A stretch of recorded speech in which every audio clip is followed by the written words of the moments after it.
नमस्कार। बहुत सारे लोगों को ये मन में शंका होती है कि ज्योतिष शास्त्र होता है कि नहीं होता है। कई लोग मुझसे ये सवाल पूछते हैं कि इन उपायों को करने से क्या होगा, ग्रह तो इतनी दूर है, हमारे ऊपर क्या प्रभाव पड़ेगा।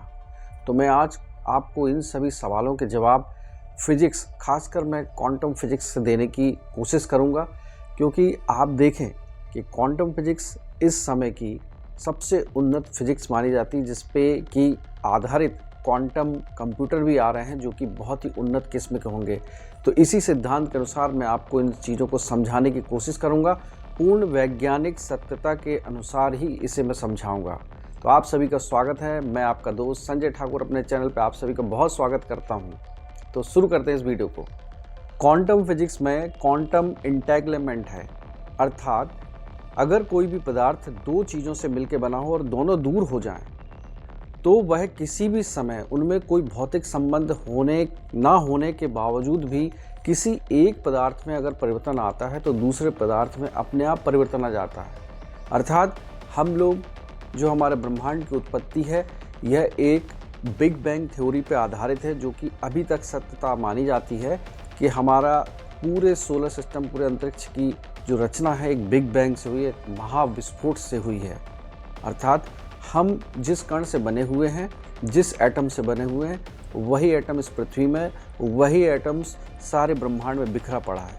तो ये जो क्वांटम इंटेग्लेमेंट की थ्योरी है, अर्थात जो प्लैनेट हमारे पृथ्वी से बहुत दूर है, जैसे आप देखें कि चंद्रमा में जैसे ही परिवर्तन होते हैं तो हमारे समुद्र में ज्वार और भाटा आ जाता है, अर्थात वह पानी को इतना ज़्यादा प्रभावित कर देता है। इसी प्रकार बहुत सारे प्लैनेट हमसे दूर हैं, लेकिन उनके परिवर्तन, अर्थात उन ग्रहों में परिवर्तन, जो कि हम दशा महादशाएं उनकी अलग अलग राशियों में जब हम स्थिति को देखते हैं, पोजीशन को देखते हैं, तो उनमें परिवर्तन आता है, उनकी वाइब्रेशन में परिवर्तन आता है। तो हमारे शरीर में, इस पंच महाभूत शरीर में भी वह कण विद्यमान है। इसलिए जो इंटेग्लेमेंट की थ्योरी है क्वांटम फिजिक्स में, कि अगर एक कण जो कि ब्रह्मांड के किसी दूसरे छोर पर भी है तो उस पर कुछ परिवर्तन होगा, तो दूसरे जो उससे जुड़ा हुआ कण था, उनके बीच में भौतिक संबंध नहीं भी होने के कारण उन दोनों में वो बदलाव आने लगेंगे। तो ये थ्योरी बिल्कुल सटीक बैठती है ज्योतिष में कि ग्रहों के द्वारा हमारे ऊपर बहुत अधिक प्रभाव पड़ते हैं, और अगर उस ग्रहों की स्थिति या दशाओं में या राशियों में परिवर्तन होगा तो निश्चित ही हमारे शरीर में उसका बहुत अधिक प्रभाव पड़ेगा। ये बिल्कुल सत्य बात है, आप खोजिएगा। क्वांटम फिजिक्स में ये सिद्धांत है जिसे हम कहते हैं डबल स्प्लिट सिद्धांत। इस सिद्धांत के अनुसार जब तक हम किसी कण को नहीं देखते हैं तो उसकी अवस्था कुछ और होती है, अर्थात वह एक तरंग के रूप में होता है, और जैसे ही हम उसे देखते हैं तो वह किसी पदार्थ के रूप में उपस्थित हो जाता है। ये सिद्धांत है। इस सिद्धांत के अनुसार जैसे ही हम किसी ग्रहों की महादशाएं हमारे ऊपर आती है तो हमारे ऊपर उसका प्रभाव पड़ता है, लेकिन जब हमारी चेतना उसके प्रति व्यवहार करती है तो वो दूसरे रूप में हमें दिखने लगता है। अर्थात जब हम किसी चीज़ का उपाय करते हैं या हम किसी मंत्र का जाप करते हैं तो हमारी चेतना उस तरंग को किसी और दूसरे माध्यम से देखने की कोशिश करती है, और ये है प्रोबेबिलिटी। अर्थात विश्व में कोई भी चीज़ निश्चित नहीं है। हाँ, हमारी चेतना, हमारी सोच वो निश्चितता को बढ़ाती है, प्रोबेबिलिटी को बढ़ाती है। जब हम आगे जाएंगे तो ये इस बात की संभावना होगी कि ये फलाने योग आपकी कुंडली में बने हैं और ये ऐसा होने वाला है। तो ये संभावना तभी निश्चित हो पाएगी जब हमारी चेतना, हमारा कर्म उस दिशा में आगे की ओर बढ़ेगा। इसलिए भगवान कृष्ण ने गीता के उपदेश में कहा है, कर्म की प्रधानता को ही उन्हें प्रधानता दी है, अर्थात कर्म योग ही उन्होंने बताया है। जब तक हम किसी चीज़ के लिए कर्म, अर्थात हमारा देखना ही वह कर्म है, वह फलीभूत होने लगता है। क्वांटम फिजिक्स के अनुसार ग्रहों की दशाएं क्वांटम प्रोबेबिलिटी है, अर्थात वो संभावना है, और हमारा ऑब्जर्वेशन, देखना, उसको दिशा तय करता है और उसे कहाँ जाना है और क्या बनना है। यही है ज्योतिष में हम जब ग्रहों की महादशाएं देखते हैं तो ये प्रोबेबिलिटी है क्वांटम फिजिक्स के अनुसार, और जब हम उनके लिए उपाय, जाप, तप करते हैं तो वह उसको यथार्थ रूप में, अर्थात वह वास्तविक रूप में उसकी प्रोबेबिलिटी को वास्तविक रूप देने लगती है।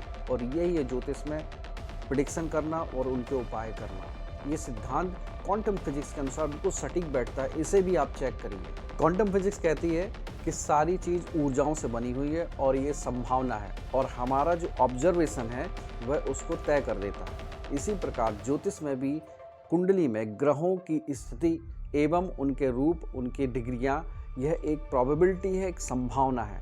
लेकिन हमारा ऑब्जर्वेशन उस दिशा में, जब हम कुंडली दिखाते, observation, that is called observation, और जब हम उस तय रास्ते की ओर बढ़ते हैं, सही लक्ष्य की तरफ जाते हैं, तो वह हमारा लक्ष्य एक गोल में परिवर्तित होकर के उस कर्म को उसकी साकार रूप देने की कोशिश करने लगता है। और यही है ज्योतिष का विज्ञान, और ज्योतिष में देने वाली प्रेडिक्शन इन्हीं संभावनाओं पर निर्भर करती है। इसलिए इस संसार में सभी कुछ निश्चित नहीं है, क्योंकि अगर निश्चित होता तो हम सीधी लाइन में हम जा रहे होते, अर्थात हम एक सीधी रेखा में गमन कर रहे होते। हमारा जीवन हमेशा ऐसा चल रहा है। तो ये क्यों है? क्योंकि यहाँ अनिश्चितता है, कोई भी चीज़ की निश्चितता नहीं, केवल प्रोबेबिलिटी है। क्वांटम फिजिक्स के अनुसार यही सिद्धांत को मैं समझाने की आपको कोशिश कर रहा हूँ कि हम जो भी चीज़ें देखते हैं, या आपकी कुंडली में कई बार हमें ऐसा भी भ्रम हो जाता है कि हम किसी कुंडली देख रहे हैं, कुछ योग बने हुए, लेकिन उसका प्रभाव नहीं पड़ रहा है। क्यों नहीं पड़ रहा है? क्योंकि यहाँ पर एक प्रोबेबिलिटी तो है, लेकिन उस पर्टिकुलर जिस शख्स की हम कुंडली देख रहे हैं, तो उसने उसके लिए कर्मयोग नहीं किया है, उसने उस चीज़ के लिए लक्ष्य की तरफ भागा नहीं है, उसने उसको ऑब्जर्व नहीं किया है। और यही काम एक अच्छा ज्योतिष आपको समझा सकता है कि कुंडली में आपके ये योग हैं, आप इस प्रोबेबिलिटी पे हैं, इतनी संभावना है, इस चीज़ को आप लक्ष्य की तरफ आप भाग सकते हैं और उसको हासिल कर सकते हैं। अर्थात हम प्रोबेबिलिटी को प्रोडक्टिविटी में बदल देंगे। यही सिद्धांत कुंडली और ज्योतिष पर आधारित है, और इसका मैंने इसलिए आपको दोनों का मिला करके एक वैज्ञानिक दृष्टिकोण बताया कि इसका संबंध क्या है। क्योंकि हमारे धार्मिक शास्त्रों में ये सारी चीज़ें पहले ही कह दी गई हैं कि पूरी दुनिया माया है, माया जाल। अब यहाँ पे कोई हम माया जाल फिल्म जैसा नहीं समझें, ऐसा समझें कि हमेशा यहाँ पे पॉसिबिलिटीज़ रहेंगी हर चीज़ की, लेकिन वास्तव में वो नहीं है। एक सिद्धांत और है जो कि थोड़ा समझ से परे है, कि हम जिस वस्तु को देखते हैं, तो हमारे देखते ही वहाँ के एटम उस चीज़ की रचना कर देते हैं, लेकिन हमारी आंख बंद करते ही वह चीज़ उस स्थिति में ना होके एक तरंग के रूप में हो जाती है, अर्थात एक मायाजाल के रूप में हो जाती है, एक वर्चुअल रियलिटी के रूप में हो जाती है। और जब हम उसे देखते हैं, हमारी चेतना महसूस करती है, तो वह चीज़ यथार्थ में आ जाती, अर्थात हम ऑब्जर्वेशन पे आधारित है। और यही क्वांटम का सिद्धांत मैं आपको समझाने की कोशिश कर रहा हूँ। अगर मेरी बात पे आपको कुछ डाउट हो, तो प्लीज़ आप इस थ्योरी को कोरिलेट करने की कोशिश करिए, आपको बहुत सारी चीज़ें समझ में आ जाएंगी। आपका धन्यवाद, नमस्कार। इस वीडियो को लाइक शेयर जरूर करें, जो लोग नए हैं सब्सक्राइब जरूर कर लें। धन्यवाद।